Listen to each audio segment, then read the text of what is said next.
এই টেস্টি বোল চ্যানেলে আপনাদের সবাইকে অনেক স্বাগত।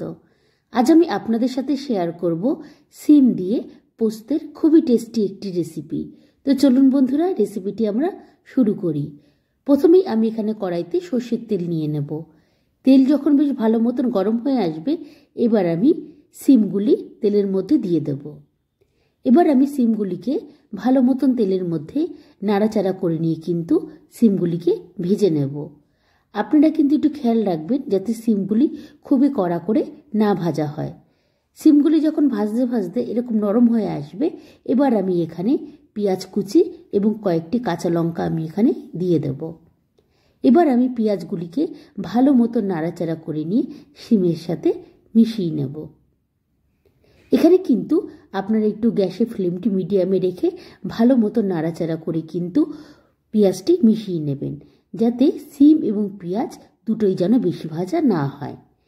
এবার যখন সিম এবং পেঁয়াজ বেশ ভালো মতন ভাজা হয়ে আসবে, এবার আমি এখানে পোস্ত বাটা দিয়ে দেব। পোস্ত বাটা দেওয়া হয়ে গেলে এর সাথে সাথে আমি কিন্তু এখানে পরিমাণ অনুযায়ী লবণ, এরপর আমি হলুদের গুঁড়ো এবং শুকনো লঙ্কার গুঁড়ো আমি এখানে দিয়ে দেব। আপনারা চাইলে কিন্তু এখানে কাঁচা লঙ্কা বাটাও ব্যবহার করতে পারেন। এবার আমি এই সমস্ত মশলাগুলি ভালো মতন নাড়াচাড়া করে নিয়ে কিন্তু আমি সিমের সাথে মিশিয়ে নেব। মেশানো যখন হয়ে আসবে, এবার আমি এখানে একটু স্বাদ আনার জন্য অল্প পরিমাণে কিন্তু আমি এখানে চিনি দিয়ে দেব। আপনারা চাইলে চিনি এখানে ব্যবহার করতেও পারেন, আবার নাও পারেন। এবার আমি এখানে ভালো মতন মশলাটিকে নাড়াচাড়া করে নিয়ে কিন্তু কষিয়ে নেব। মশলা যখন বেশ ভালো মতন কষে যাবে এবং মশলার থেকে যখন তেল এরকম উপরে উঠে আসবে, এবার আমি এখানে পোস্ত বাটি ধোয়া যে জল, সেই জলটাই কিন্তু আমি এবার এখানে দিয়ে দেব। আমি কিন্তু এখানে জল বেশি পরিমাণে দেব না, অল্প জল দিয়ে আমি কিন্তু সিমটি সেদ্ধ করে নেব। সিম এমনি ভাজার সময় কিন্তু অর্ধেক সেদ্ধ হয়ে যাবে।